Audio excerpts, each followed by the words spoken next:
Assalamualaikum warahmatullahi wabarakatuh. Perkenalkan, nama saya Junelsi Kristi dari kelas Akuntansi A1 semester 6. Pada kesempatan ini, saya akan memenuhi tugas presentasi video dari mata kuliah Metode Penelitian Kualitatif. Ya, langsung saja. Adapun rencana topik penelitian yang saya ambil yaitu akuntabilitas dalam pengelolaan keuangan gereja.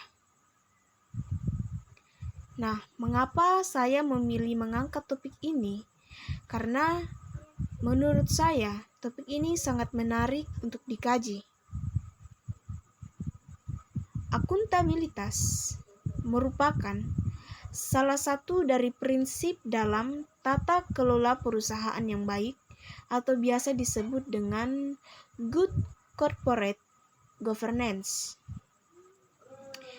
di mana adanya desakan dari para stakeholders akan pentingnya pelaksanaan prinsip-prinsip GCG merupakan fenomena yang harus dicermati oleh setiap organisasi agar organisasi tersebut dipercaya oleh para stakeholder.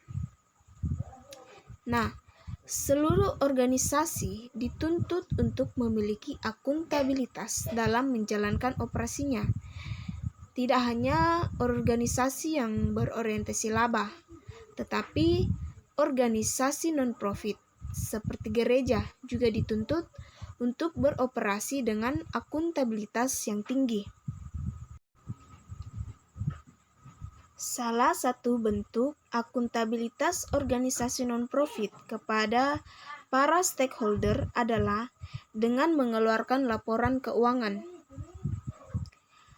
Gereja merupakan salah satu bentuk organisasi non-profit atau organisasi yang berdiri bukan dengan tujuan mencari laba. Ya, pada penelitian ini diangkat dengan melihat atau ditinjau dari aspek keperilakuan pengelola gereja. Dalam pengelolaan keuangan gereja, di mana didasari oleh nilai-nilai Alkitabiah, yaitu seperti kasih, pelayanan, dan ketaatan kepada Tuhan. Pengelola gereja memandang tugas dan tanggung jawab mereka dalam gereja sebagai salah satu bentuk penghormatan mereka langsung kepada Tuhan.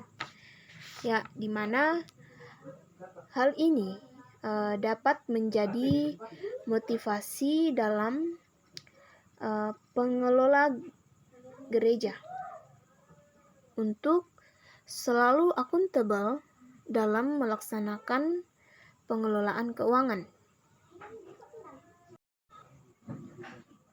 Ya, meskipun penelitian akuntansi untuk organisasi non-profit terus meningkat, namun sedikit yang berfokus pada penelitian akuntansi pada gereja.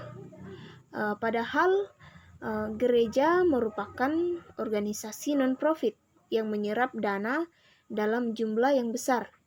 Nah, ini merupakan suatu topik yang sangat menarik untuk dikaji.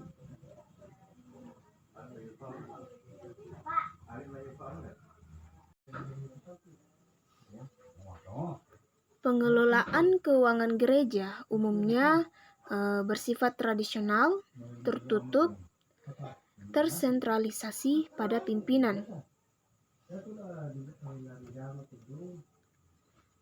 Pengelolaan keuangan gereja seringkali dianggap sakral, sehingga tidak begitu layak untuk dikaji secara akademis.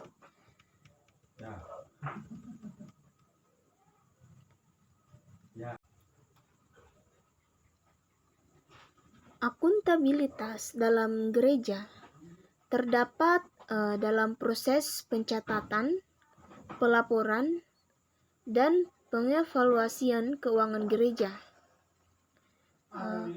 Gereja sebagai organisasi keagamaan memandang akuntabilitas dari dua sisi, yaitu akuntabilitas vertikal dan horizontal. Selain itu, harus bertanggung jawab kepada jemaat, itu secara horizontal. Dan pengelola juga bertanggung jawab kepada Tuhan, itu secara vertikal. Nah, maka dari itu, idealnya gereja harus memiliki akuntabilitas yang tinggi dalam pengelolaan keuangannya. Untuk itulah, penelitian mengenai akuntabilitas pengelolaan keuangan gereja masih perlu dilakukan lebih lanjut.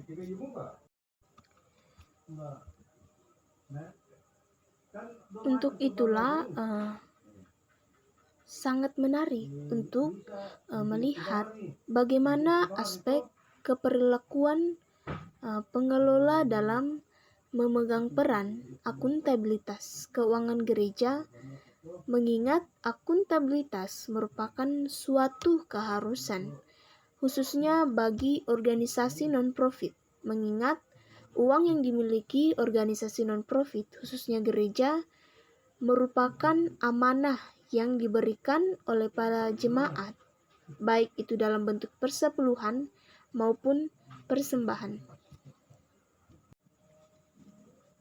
Adapun paradigma yang digunakan yaitu paradigma interpretif. Paradigma interpretif menurut Sarantakos merupakan paradigma yang berupaya memahami perilaku manusia. Paradigma ini memberikan penekanan kepada peranan bahasa, interpretasi, dan pemahaman. Secara ringkas, ciri paradigma interpretif. Realitas sosial dipandang sebagai suatu yang bersifat subjektif, diciptakan, ditafsirkan. Hakikat manusia adalah pencipta dunianya, memberikan makna pada dunia, tidak terikat pada hukum eksternal, dan menciptakan sistem makna. Ilmu pengetahuan pada paradigma ini hanya common sense, induktif, ideografik atau lokal. Menemukan pada makna, menggantungkan diri pada interpretasi, dan tidak bebas nilai. Tujuan penelitian pada paradigma ini bermaksud untuk menafsirkan dunia, memahami kehidupan sosial, menekankan makna dan pemahaman.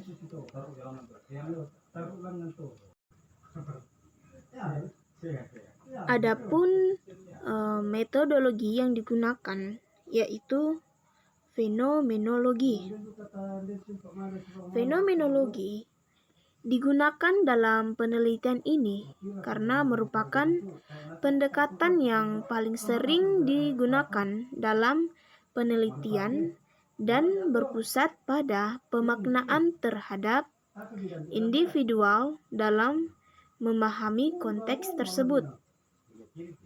Ya, menurut Creswell tahun 1998 mengatakan bahwa pendekatan fenomenologi menunda semua penilaian tentang sikap yang dialami sampai ditemukan dasar tertentu. Penundaan ini disebut epoch atau jangka waktu. Penelitian fenomenologi berarti mengandaikan para individu menjadi pihak yang pertama dalam mendeskripsikan kehidupan mereka. Dengan kata lain, fenomenologi harus berusaha menemukan makna psikologis yang terkandung dalam fenomena melalui penyelidikan dan analisis contoh hidup.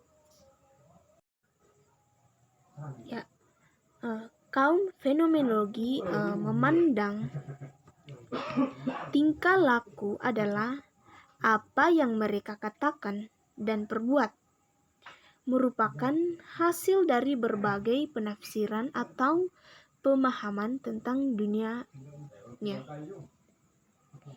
di mana menurut para teoritis untuk menangkap makna-makna dari tingkah laku manusia, maka fenomenologi berusaha memandang sesuatu dari sudut pandang subjek yang akan diteliti. Botkin dan Taylor mengatakan bahwa pendekatan fenomenologi merupakan sebuah pendekatan yang menempatkan kesadaran manusia dan makna subjektifnya sebagai faktor untuk memahami tindakan sosial. Ya, itu saja presentasi dari saya. Kurang dan lebihnya mohon dimaafkan. Assalamualaikum warahmatullahi wabarakatuh.